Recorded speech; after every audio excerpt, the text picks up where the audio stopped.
आप सभी को राधे राधे, जय श्री कृष्णा। दोस्तों, आज की लीला कथा इंदौर में रहने वाली मीरा जी ने हमारे साथ शेयर की है। मीरा जी का नाम जितना प्यारा है उतनी ही प्यारी उनकी लड्डू गोपाल के प्रति भक्ति है। मीरा जी लड्डू गोपाल से इतना प्रेम करती है कि उन्होंने अपने घर में लड्डू गोपाल के लिए एक बड़ा ही अद्भुत और विशाल मंदिर बनवाया है, जिसमें लड्डू गोपाल एक बड़े से सिंहासन पर विराजित है। साथ ही साथ जिस तरह से हम लड्डू गोपाल को कोई पुत्र रूप में स्थापित करता है, कोई भाई रूप में स्थापित करता है, तो कोई सखा रूप में स्थापित करता है, लेकिन मीरा जी ने लड्डू गोपाल को ठाकुर रूप में ही स्थापित किया है, घर के स्वामी के रूप में स्थापित किया है। उनका कहना है कि मेरे घर में जो भी घटित होता है, जो भी होता है, वो सिर्फ ठाकुर जी की मर्जी से होता है। एक पत्ता तक भी ठाकुर जी की मर्जी के बगैर मेरे घर में नहीं हिलता। ठाकुर जी के प्रति उनकी इस प्रकार की भक्ति को सुनकर आप भी भाव विभोर हो जाओगे। और जिन भक्तों के साथ ऐसी अनहोनी होती है जो मीरा जी के साथ हुई, जो काफी घबरा जाते हैं और सही निश्चय नहीं कर पाते, ऐसी परिस्थिति में आ जाते हैं कि अब हम क्या करें, हमारे ठाकुर जी के साथ यह कैसी अनहोनी हो गई, हमसे कौन सी बड़ी भूल हो गई है जो ठाकुर जी के साथ इतनी बड़ी अनहोनी हो गई। तो उन सब के प्रश्नों के उत्तर भी इस लीला कथा से आपको अवश्य ही मिल जाएंगे। चलिए सुनाते हैं लड्डू गोपाल की ये चमत्कारी लीला कथा, जिसे सुनने के बाद आप भी भाव विभोर हो जाओगे, आपकी आंखों से आंसू नहीं रुकेंगे और आप जान जाओगे कि जिस घर में लड्डू गोपाल विराजित होते हैं वो उस घर के हर संकट को दूर करने के लिए कुछ भी कर सकते हैं, यहाँ तक कि स्वयं भी पीड़ा सहन कर सकते हैं। ऐसे हैं हमारे कृपानिधान लड्डू गोपाल। हमारे ठाकुर जी, हमारे स्वामी इतने दयालु है कि वह स्वयं पीड़ा सहन करके अपने भक्तों के कष्टों को दूर करते हैं। इंदौर में रहने वाली मीरा जी के घर में लड्डू गोपाल की सेवा होती है। मीरा जी हमेशा से ही लड्डू गोपाल की सेवा करती है, लेकिन जब वह शादी करके इंदौर आई तो उन्होंने अपनी ससुराल में भी बाल गोपाल लड्डू गोपाल की सेवा करना शुरू किया। उनके पति का काफी बड़ा कारोबार है, अच्छी आर्थिक व्यवस्था थी, घर भी काफी बड़ा था, इसलिए उन्होंने लड्डू गोपाल के लिए एक अलग से रूम में बड़ा मंदिर बनवाया। उसमें एक बड़ा सा सिंहासन विराजित किया, उस पर ठाकुर जी को बैठाकर घर के स्वामी के रूप में उनकी स्थापना की। दोस्तों, जितनी भक्ति भाव मीरा जी के अंदर ठाकुर के प्रति है, लड्डू गोपाल के प्रति है, इतना भक्ति भाव उनकी सास के मन में नहीं है। हालांकि वह कभी भी मीरा जी को भक्ति करने से नहीं रोकती, लड्डू गोपाल की सेवा करने से कभी भी वह नहीं रोकती। फिर भी जिस तरह से मीरा जी लड्डू गोपाल की सेवा करती है, वह कहती है कि मेरी सासू माँ बाल गोपाल की सेवा नहीं करती, मतलब दूर से ही उन्हें प्रणाम कर लेती है, वो भी कहने के बावजूद। तो भक्ति एक ऐसी तपस्या है, एक ऐसा भाव है जो जोर जबरदस्ती हम किसी से नहीं करा सकते। वह स्वयं के भाव होते हैं, मन के भाव होते हैं, अगर किसी की इच्छा होती है। और यह सौभाग्य होता है कि ठाकुर जी अपनी भक्ति के लिए किसे चुनते हैं और किसे नहीं चुनते। मीरा जी कहती है कि लड्डू गोपाल की सेवा में कभी कोई कमी मैंने नहीं होने दी।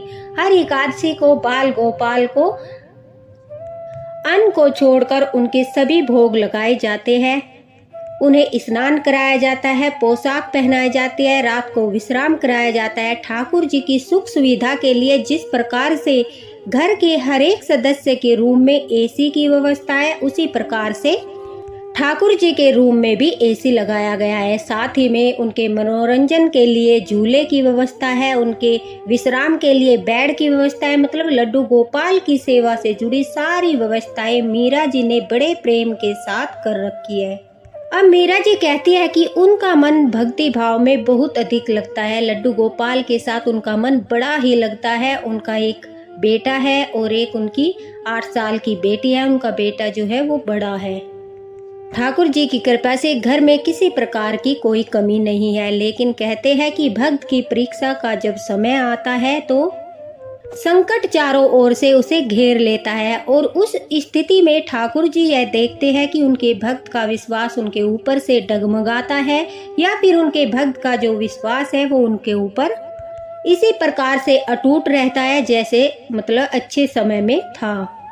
अब मीरा जी कहती है कि उनके हस्बैंड की अचानक से तबीयत खराब हो जाती है और उन्हें पैरों में इन्फेक्शन हो जाता है। इस वजह से हॉस्पिटल में एडमिट करना पड़ता है। वहां जाने के बाद उनके पति के पैरों का इन्फेक्शन जो है वो तेजी से बढ़ने लगता है। अब मीरा जी काफ़ी परेशान होती है, कभी घर रहना कभी हॉस्पिटल जाना, लेकिन ठाकुर जी की सेवा में कोई भी कमी नहीं होती। वह लगातार ठाकुर जी की नियम पूर्वक सेवा करती रहती है और उन्हें ठाकुर जी पर पूरा भरोसा था कि वह उनके सुहाग की रक्षा अवश्य ही करेंगे। दिन प्रतिदिन मीरा जी के पति की तबीयत जो है वो खराब होने लगती है, उनका इन्फेक्शन बढ़ने लगता है। नौबत यहाँ तक आ जाती है कि डॉक्टर उन्हें बोल देते हैं कि अगर हमने जल्द से जल्द ऑपरेशन करके आपके पति के पैरों को नहीं अलग किया तो मतलब जो इन्फेक्शन है वो पूरी बॉडी में फैल जाएगा और जिस वजह से उनकी मृत्यु भी हो सकती है। अब सभी घर वाले काफ़ी परेशान थे, बच्चे भी रो रहे थे, उनकी जो सास है वो माता जी भी रो रही थी और मीरा जी को भी काफ़ी घबराहट हो रही थी। वो डिसीजन नहीं ले पा रहे थे कि ऑपरेशन कराया जाए या नहीं कराया जाए, लेकिन परिस्थितियां ऐसी बन गई थी कि अगर ऑपरेशन नहीं कराते तो उनके पति की मृत्यु भी हो सकती थी। इस असमंजस में वह काफ़ी पड़ गए थे कि अगर उनके पैरों को उनके शरीर से अलग कर दिया गया, मतलब कि काट दिया गया, तो वह अपाहिज हो जाएंगे और पूरा जीवन इस तरह से उन्हें व्यतीत करना पड़ेगा। उनके पति का कहना था कि ऐसी जिंदगी से बदतर है कि मेरी मृत्यु ही हो जाए। वह ऑपरेशन के लिए तैयार नहीं हो रहे थे, वह भी काफ़ी रो रहे थे, घबरा रहे थे। मीरा जी काफ़ी परेशान हालत में घर आती है। घर आने के बाद जैसे ही उनकी सास के साथ उनका सामना होता है तो उनकी सास उन्हें बुरा भला बोलने लगती है। कहती है कि कहाँ है तेरा ठाकुर, कहाँ है तेरा लड्डू गोपाल, तू तो कहती थी कि वो घर के स्वामी है, उनके मर्जी के बगैर पत्ता भी नहीं हिलता। मेरे बेटे के इतने पैसे उनकी सेवा में लगाती हो, हर वक्त उनके लिए कभी ये ले आओ कभी वो ले आओ, कभी ये व्यवस्था करो कभी वो व्यवस्था करो, लेकिन आप जब ज़रूरत पड़ी तेरे ठाकुर की तो वह हमारा साथ नहीं दे रहे हैं, बल्कि मेरे बच्चे के प्राणों पर आन पड़ी है। कहीं तेरी भक्ति दिखावा तो नहीं, कहीं तेरी भक्ति झूठी तो नहीं, तू दिखावा तो नहीं करती। अगर तू सच्ची भक्ति करती, अगर तू मन से भक्ति करती तो शायद यह नौबत नहीं आती। हमने तो सुना है जो ठाकुर जी की सेवा करते हैं, जो लड्डू गोपाल की सेवा करते हैं, उन पर कोई संकट नहीं आता। उनके सब संकट जो है लड्डू गोपाल हर लेते हैं, उन्हें सुख और समृद्धि देते हैं, उनके परिवार की रक्षा करते हैं। फिर तेरे पति की रक्षा क्यों नहीं कर रहे, तेरे सुहाग की रक्षा क्यों नहीं कर रहे? इस तरह के सवाल वह मीरा जी से करने लगती है और उन्हें बुरा भला बोलने लगती है, जिन्हें सुनकर मीरा जी का दिल टूट जाता है। वह लड्डू गोपाल के सामने जाकर रोने लगती है और कहती है, हे मेरे ठाकुर, हे मेरे गिरधर, हे मेरे गोपाल, आज तक कभी भी मैंने तेरे आगे झोली नहीं फैलाई, मैंने कभी भी अपने लिए कुछ नहीं मांगा, निस्वार्थ भाव से तेरी सेवा करती रही। लेकिन आज बात मेरी नहीं, मेरी भक्ति की है। आज बात मेरी नहीं, तेरी शक्ति की है। आज बात मेरी नहीं बल्कि तेरे होने पर संदेह किया जा रहा है। हे मेरे स्वामी, हे मेरे ठाकुर, इतने दिनों से इस घर में तेरी सेवा हो रही है, आज तेरा अपमान हो रहा है। मुझे इस बात की चिंता नहीं है कि मेरे पति जो है अपाहिज हो जाएंगे। मैं पूरा जीवन भर उनकी सेवा करूंगी और हंसते हंसते जो मेरे भाग्य में लिखा है उसे स्वीकार करूंगी। स्वीकार करते हुए तेरी पूजा करती रहूंगी। लेकिन मेरी भक्ति पर सवाल उठाया जा रहा है ठाकुर जी, आपके होने पर संदेह किया जा रहा है ठाकुर जी, जो मुझसे बर्दाश्त नहीं हो पा रहा, जिसे मैं सहन नहीं कर पा रही हूँ। मैं अंदर से टूट रही हूँ, बिखर रही हूँ, मुझे संभाल लीजिए, मेरी रक्षा कीजिए, मेरा मार्गदर्शन कीजिए। इस तरह से मीरा जी कहते कहते लड्डू गोपाल के सामने रोने लगती है और एक समय ऐसा आता है कि वह बेहाल होकर रोते रोते जो है वहीं पर मंदिर के सामने बेहोश होकर गिर जाती है। अब जब भक्त इतना तड़प जाता है, ठाकुर जी को पुकारता है, दुख में कर्रा उठता है, तब ठाकुर जी भला कहाँ इस तरह से शांत बैठने वाले हैं। अब एक भक्त की भक्ति पर बात आ गई थी। ठाकुर जी के होने पर संदेह किया जा रहा था और मीरा जी तो एक सच्ची भक्त थी। अब ठाकुर जी ने भी एक पल नहीं लगाया अपने भक्त की भक्ति को साबित करने के लिए। जैसे ही मीरा जी कहती है उनकी आंखें खुलती है तो वह एकदम से कांप जाती है, उनके होश उड़ जाते हैं। उन्होंने ऐसा दृश्य देखा कि उनके मुख से चीख निकल जाती है। वह कहती है कि जो उनके मंदिर में लड्डू गोपाल विराजित थे, उनके ठाकुर विराजित थे, वो सिंहासन से नीचे गिरे हुए हैं। उनका धड़ अलग पड़ा है और उनका शीश अलग पड़ा है जो मीरा जी के सामने है। ऐसा रूप देखकर, लड्डू गोपाल को खंडित हुआ देखकर, ठाकुर जी की ऐसी दशा देखकर भक्त पागल हो जाती है और जोर जोर से रोने लगती है और कहती है ठाकुर जी नाराज हो गए, ठाकुर जी हमें छोड़कर चले गए। अवश्य ही कोई अनहोनी होने वाली है, घर में कोई बड़ा हादसा होने वाला है। अपनी सास को भी वह रो रो कर कहती है आपने मेरे ठाकुर जी का अपमान कर दिया, आपने मेरे ठाकुर जी का निरादर कर दिया। देखो वह किस प्रकार से हमारे मंदिर को त्याग कर किस प्रकार से चले गए। मेरे लड्डू गोपाल को चोट लग गई है, मेरे ठाकुर जी को चोट लग गई है। अब मीरा जी रो रही थी, परेशान हो रही थी, ठाकुर जी के लिए बावरी हो रही थी। अचानक से हॉस्पिटल से कॉल आता है, उन्हें हॉस्पिटल जाना पड़ता है। लेकिन ठाकुर जी को इस अवस्था में छोड़कर वह किस प्रकार जा सकती थी। एक तरफ पति की अवस्था ऐसी हो गई, दूसरी तरफ ठाकुर जी के साथ इतना बड़ा अनर्थ हो गया। वह अब इस दुविधा में फंस जाती है कि वह अब क्या करे और वह जोर जोर से रोने लगती है। उनकी ऐसी हालत देखकर उनकी सास घबरा जाती है। पास ही में राधे कृष्णा का मंदिर था, उसमें गोस्वामी जी जो है राधे कृष्णा की सेवा करते थे। उनकी सास जो है दौड़ी दौड़ी गोस्वामी जी के पास जाती है, उन्हें सारी बात बताती है और गोस्वामी जी को अपने साथ लेकर घर आती है। जैसे ही गोस्वामी जी घर आते हैं वो मीरा जी को समझाते हैं कि बेटा परेशान मत हो, यह ठाकुर जी ने कोई बड़ा संकट अपने ऊपर ले लिया है। तुम्हारे घर में कुछ अनहोनी होने वाली थी, उस संकट को ठाकुर जी ने अपने ऊपर ले लिया है। हमारे ठाकुर जी इतने कृपा निधान हैं, हमारे ठाकुर जी इतने दयालु हैं कि वो अपने भक्त को पीड़ा में नहीं देख सकते। अवश्य ही तुम पर कोई बड़ा संकट आया होगा जिस कारण से ठाकुर जी का जो विग्रह है वो खंडित हो गया। और दोस्तों यह सत्य बात है, अगर आपके घर में ठाकुर जी की सेवा होती है और ठाकुर जी का विग्रह खंडित हो जाए तो समझ लीजिए ठाकुर जी ने कोई बड़ी दुर्घटना जो है वो अपने ऊपर ले लिया है। बहुत बड़ा संकट आने वाला था, वो ठाकुर जी ने अपने ऊपर ले लिया है, अपने भक्त की रक्षा की है। यह बिल्कुल सत्य है।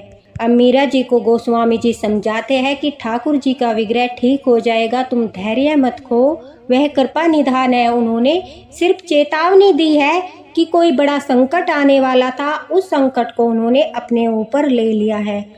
फिर भी मीरा जी ठाकुर जी के उस दुख को अनुभव कर पा रही थी क्योंकि वह एक सच्ची भक्त थी। वह कहती है मेरे ठाकुर जी को बड़ी पीड़ा हो रही होगी, मेरे ठाकुर जी को बड़ा दर्द हो रहा होगा, ऐसी अवस्था में छोड़कर मैं हॉस्पिटल कैसे जा सकती हूँ। तभी गोस्वामी जी समझाते हुए कहते हैं कि बेटा देखो ठाकुर जी बड़े कृपा निधान है, तुम उनकी इतने प्रेम से सेवा करती हो तो उनके मन में भी तुम्हारे प्रति प्रेम है और तुम निश्चिंत होकर हॉस्पिटल जाओ, अवश्य ही कोई अच्छी खबर मिलेगी। ठाकुर जी ने कोई बड़ा संकट टाल दिया है और तुम ठाकुर जी की चिंता मत करो। मैं एक व्यक्ति को जानता हूँ जो ठाकुर जी को बिना दर्द किए बिल्कुल सही कर देंगे। अब अपनी बहू को इस तरह से रोता हुआ देखकर उनकी सास का मन भी पिघल जाता है और वह कहती है कि बहू तुम निश्चिंत होकर हॉस्पिटल जाओ, मैं गोस्वामी जी के साथ जाकर ठाकुर जी को ले जाती हूँ, उन्हें ठीक करवा कर लाती हूँ, उनका उपचार करा कर लाती हूँ, तुम रोना बंद करो। अब मीरा जी कहती है वह रोते हुए आंखों में आंसू लिए हुए ठाकुर जी की चिंता करते करते हॉस्पिटल जाती है। उधर उनकी सास ठाकुर जी को लेकर गोस्वामी जी के साथ जाती है। जैसे ही वह हॉस्पिटल पहुंचती है वहां जाकर उन्हें पता चलता है, डॉक्टर कहते हैं कि आपके लिए बहुत बड़ी खुशखबरी है। आपके पति का जो पैरों का इन्फेक्शन लगातार बढ़ता जा रहा था अब उसमें सुधार है। इन्फेक्शन बढ़ नहीं रहा बल्कि अचानक से न जाने क्या चमत्कार हुआ, वह अपनी जगह पर ही रुक गया है। अब हम उसका उपचार कर सकते हैं।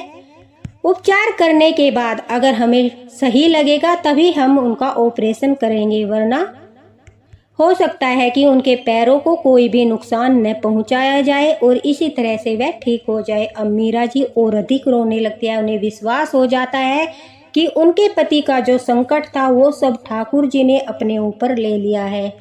वो घर के स्वामी है, वो घर के ठाकुर है, उनके द्वारा ही घर में सब कार्य होते हैं। तो उनके भक्त पर जो संकट आया था, ठाकुर जी ने इतना बड़ा संकट अपने ऊपर ले लिया है कि उनका विग्रह इतनी बुरी तरह से खंडित हो गया था। तो यह साक्षात प्रमाण था कि ठाकुर जी ने बहुत बड़ा संकट अपने ऊपर ले लिया था। अब मीरा जी कहती है कि मैं दौड़कर घर वापस जाती हूँ, सभी को यह बात बताती हूँ। इतने में ही उनकी सास ठाकुर जी को लेकर आती है। ठाकुर जी जैसे पहले थे उसी प्रकार से दिखाई दे रहे थे, जिस प्रकार से उनका विग्रह खंडित हुआ था अब वह बिल्कुल ठीक थे।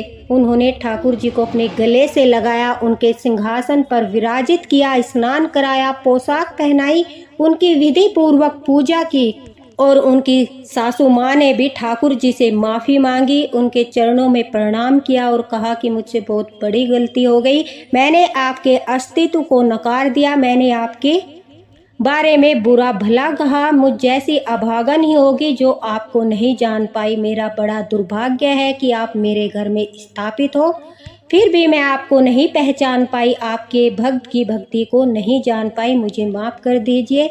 इस तरह से उनकी सासू माँ ने भी ठाकुर जी से माफ़ी मांगी। मीरा जी कहती है कि उस दिन से मेरा ठाकुर जी पर विश्वास और भी अटूट हो गया। अब उनके पति बिल्कुल ठीक है, उनका स्वास्थ्य बिल्कुल ठीक है, उनके पैर भी ठीक हो चुके हैं और ठाकुर जी की कृपा से उनका परिवार खुशी खुशी अपना जीवन व्यतीत कर रहा है। लेकिन ठाकुर जी ने जो उनके लिए किया, अपने ऊपर जो संकट लिया, उस समय को, उस दृश्य को वह जीवन भर अपने मन से नहीं निकाल पाएगी। वह कहती है आज भी मेरी रूह कांप जाती है जब मैं उस दृश्य को याद करती हूँ कि किस प्रकार से मेरे ठाकुर जी को चोट लगी थी, किस प्रकार से मेरे ठाकुर जी ने मेरा संकट अपने ऊपर लिया। जब भी मैं वो दृश्य याद करती हूँ तो मेरी रूह कांप जाती है। लेकिन ठाकुर जी की कृपा से सब कुछ अच्छा है, घर में किसी प्रकार की कोई समस्या नहीं है और बड़े ही प्रेम से मीरा जी ठाकुर जी की सेवा कर रही है। देखिए दोस्तों, जब हम ठाकुर जी की सेवा करते हैं तो कितने बड़े बड़े संकट ठाकुर जी अपने ऊपर लेते हैं। और यह तो सोच कर देखिए किस तरह से अगर किसी की ठाकुर जी के साथ, लड्डू गोपाल के साथ इस प्रकार की अनहोनी हो जाती है तो हम उसके प्राण निकल जाते हैं। मीरा जी एक सच्ची भक्त है। उन्होंने जब ठाकुर जी की ऐसी स्थिति देखी होगी, ऐसी दशा देखी होगी तो उनके दिल पर क्या बीता होगा यह हम अच्छी तरह से महसूस कर सकते हैं। लेकिन हमारे कृपा निधान, हमारे ठाकुर जी, हमारे बाल गोपाल, लड्डू गोपाल इतने दयालु है कि उन्होंने इतनी बड़ी पीड़ा को सहन किया लेकिन अपने भक्त के सुहाग की रक्षा की। जिस तरह जिसे मीरा जी के परिवार की रक्षा लड्डू गोपाल ने की, हर भक्त के परिवार की रक्षा ऐसे ही करते रहे और सभी भक्त प्रेम से लड्डू गोपाल की सेवा करते रहे। इसी के साथ राधे राधे, हरे कृष्णा।